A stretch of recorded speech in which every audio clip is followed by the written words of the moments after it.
Protected by law too much. All they have to do is to do it according to the law. They have to give the numbers they're expecting, their marshals, their routes, and that should be peaceful. So my assumption is that it's going to be peaceful, that they're going to be very responsible and not call on the air of the police, not the defense. I mean, really.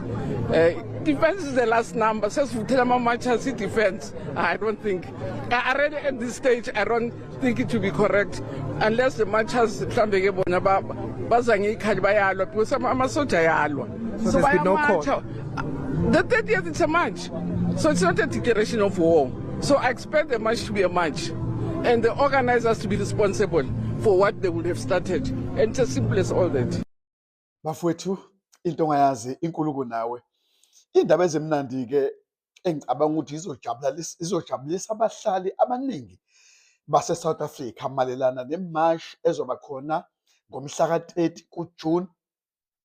I-South African National Defence Force, SANDF, has released a statement babhala incwadi ukuthi cha abazi lutho ngendaba yokuthi bazokhishwa beyophazamisa imarch futhi lonto ingamanga angeke ize yenzeke. Ayikho into isithi statement lana, the SANDF dismiss this claim as false, unfounded and deliberately misleading as a stage that the SADF issues direct or made preparation of deployment of retaliation to those activities. The SANDF appreciated that the Constitution of the Republic of South Africa allows peaceful protest marches. So iyazikhipha ukuthi izophazamisa ideployiwe ukuthi iye kwimarch amasosha eSouth Africa awezi kuba khona ngomhla ka-30 awezi uyihlanganisa nalokho ngoba i-Constitution yase-South Africa iyawavumela ama-peaceful march. So abahlangani nalento ukuthi kubhalwe, ngiyipostile le ncwadi ephejini lami ivelile nizoyifunda nani. Ayisihlanganisi nalokho ikuthatha njengamampunge njengamanga-abstraza pho. So-ke le ndaba yokuthi kuzodeploy amasosha kuyokwenzakalani ayophazamisa abantu abamashayo ayikho. Sebebhala incwadi bayikhipha kulonto leyo. So le ndaba yokuthi lokuthiwa u-AG uzokwenza ukuthi u-AG this, no. There's no AG, there's no Ramaphosa who will deploy the army ukuthi aphazamise abahlali base South Africa. I-army yase South Africa deployed only to protect abantu base South Africa, to protect isizwe se South Africa, but not to stop abantu base South Africa ukuthi bebe ne peaceful march.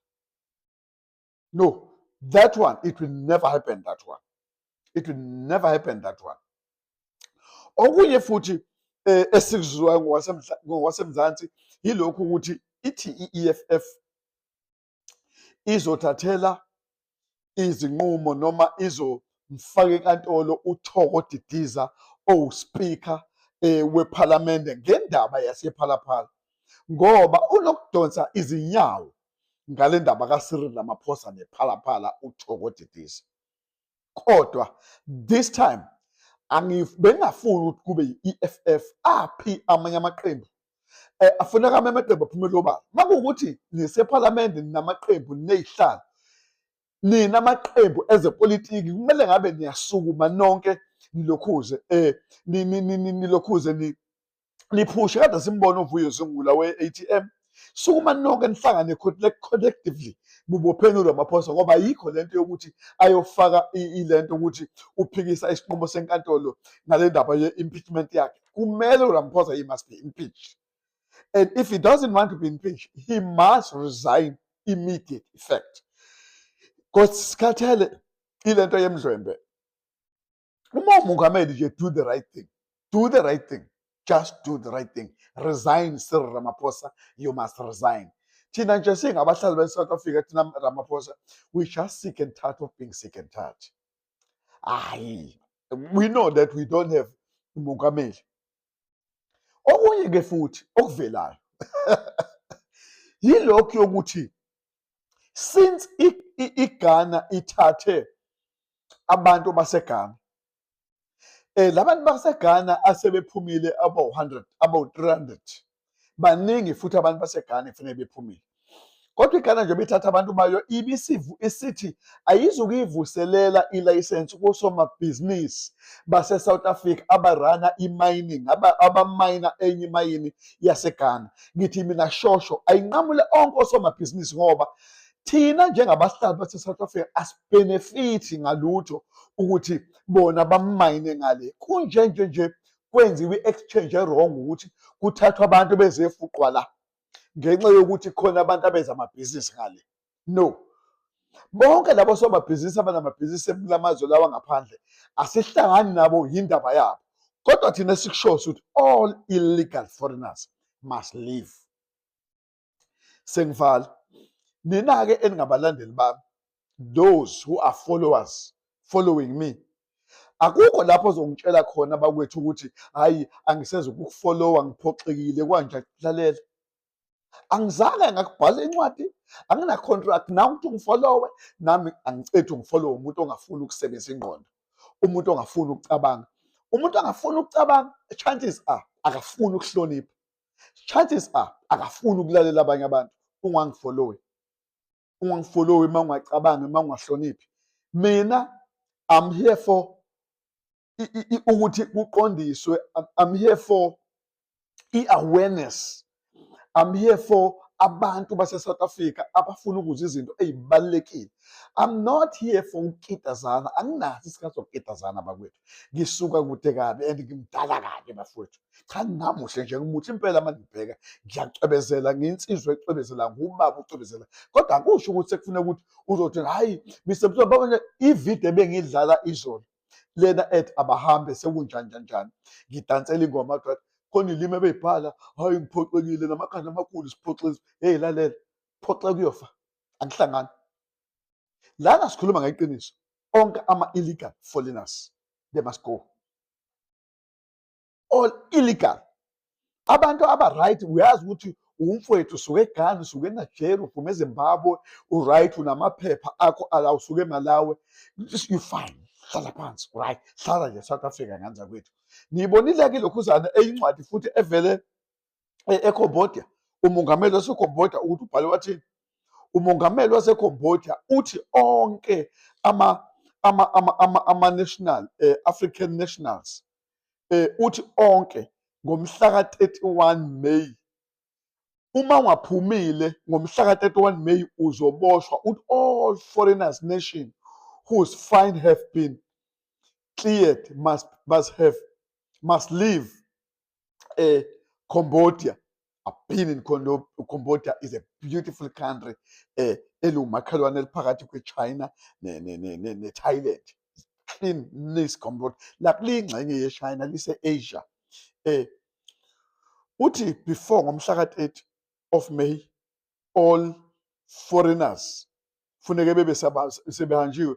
Babalwa bonke kwathiwa Uganda, Cameroon, Kenya, Cameroon, Uganda, Nigeria, all they must leave. They must leave. Or so if bengalokuzanga bonke bazoboshwa, bazohlala 2 years ejele and bazokhokha ifine ka-$8,000 US uma ukuthi abaphumile laphana ezweni laselokuzaneni.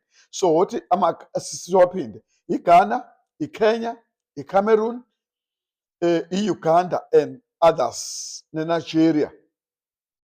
Uma ningakwenzanga lokho nizoboshwa-ke bafowethu. From ngomhla ka-1 June 2026 kumele nibe seniphumile. So-ke awusanidingi-ke bafowethu, anisadingeki lapha e-Kingdom of Cambodia, anisadingeki wema-nationality alapha e-South Africa, esizole ase-Africa. So-ke zamani ukuthi niyilungiselele nganza kwethu niphume nihambe kusekuhle nje. Hambani. niyolungisa indawo zenu. Nathi solungisa la South Africa nanake nilungisa indawo zenu. Thank you. Hey South Africans, kuyavela ngapha kuni into yoba uMam Angie lo oyiminister yamajoni bafethu uthi lama yimimu ongathi yena uready uprepared into yoba uzawudeploya amajoni kuma South Africans ngosuku olukhulu nge-30 zikaJuni. Uthi hayi ayikho into enjalo, akanazinjongo zokudeployana namajoni wona ngoba amajoni yi-last line of defense. Akaboni nje anything wrong xa ama-South Africans ezimachela enemacha within the parameters of umthetho, engaphuli umthetho, ezimachela nje engaluthi. Akanaso isidingo, akanazo nje injongo, akanaplani yoba uzawudeployana namajoni. Bafethu, andifuni ngumva ndodwa, ndicela nimamelise nitsho nani kwi-comment section into yoba ingabe ndiva yona nyani na okanye ndiva lefuna ukuviwa ndim. Kuyenzeka bafethu into yoba uva umntu ingathi uthi kanti uyaphazama. Hayi bonanku uinterviewa yi-ENCA uthi nje yena akananjongo zokudeployana namajoni on South Africans because ama-South Africans anelungelo lokumacha aveze izikhalazo zabo ku-government xa kubonakala ingathi kukhona apho u-government esigila khona. Hayi ithini lento? Man bafethu, silapha ngosisilungisana nezwe lethu ngapha namhlanje iMadlanga Commission bafethu andisiyazi babiphuzile ne. So namhlanje kunyemele into yoba i-hand over i-report yabo njengoba besithathe ipause ke abaphozile mos until next week Monday bazaphinde baresume baqale Monday but okwangoku basaphozile and namhlanje kumele into yoba baphane nge-report i-interim report again ku-President Cyril Ramaphosa. Hayi ke beke interviewer even uVincent othethelela yona la office ka-President Cyril Ramaphosa wavezile amagama athi abananjongo okanye ugovernment okanye upresident akananjongo ncane naye ezoba aphinde ayi-extende iMadlanga Commission. Ningalibalanga iMadlanga Commission bokuthiwe izawuphela ngo-August because of i-budget constraint abananjongo ncane zoba izawuphinde ithini i-extendwe. Ndazibuza ke ngoba ibe by then bazabe sebeyiqoshelisile na imicimbi kumele bayiqoshelise ixesha from ngoku ngoJune, July, August le kodwa eshiyekile bazabe sebeyigqibile na yonke lento. Ningalibalanga bafethu basafuna imicimbi emikhulu amafayile aseJoburg and ke ngoku lamafayile xa sebeqalile nyani witnesses zakhona sezivelile kungagubhuruleka ezinye izinto whether bazawugqiba okanye abazugqiba asazi bafethu but nje khona into ethi abazuba nayo ibudget yokuphinde baqhubeke. Singekho sure into yoba nizawuthini na South Africans xa sebesithi hayi bayayistopa iMadlanga Commission. Bafethu iMadlanga Commission silungisele izwe noba incinci yona kodwa ikhona into ezabe iyenzile yonke lento.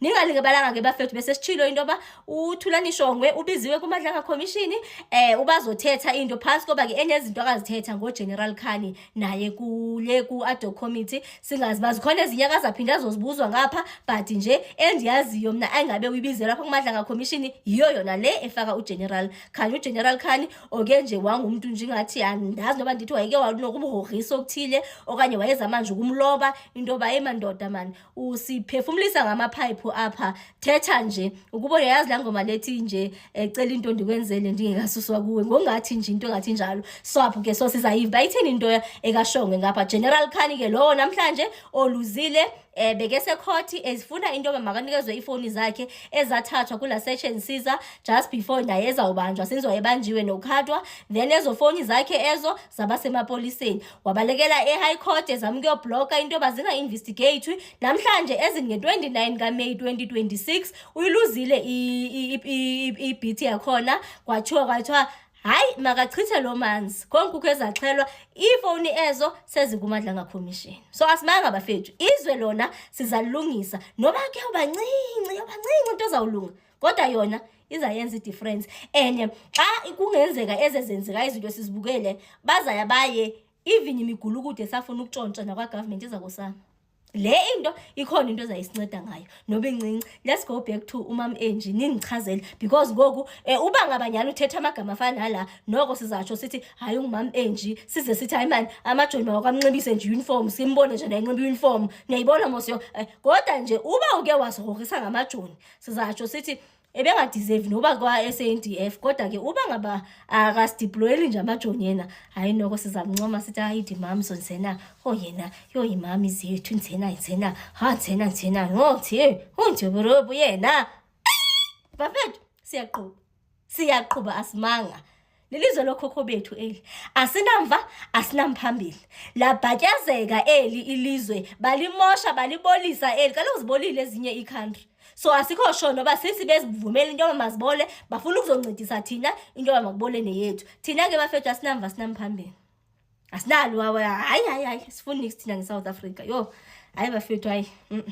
Hayi andifuna ngicela ngakuthanda nakuthenjwa futhi when it comes to into nokwenza ne-South Africa. Sendilungisela abantwana bami bafethu. Izizukulwana zami. Oh South Africans kodwa. Oh, I'm so proud of you. For what you have done nje kwezi hayi bafethu I'm proud of you. What's up everybody? Let's keep it 100.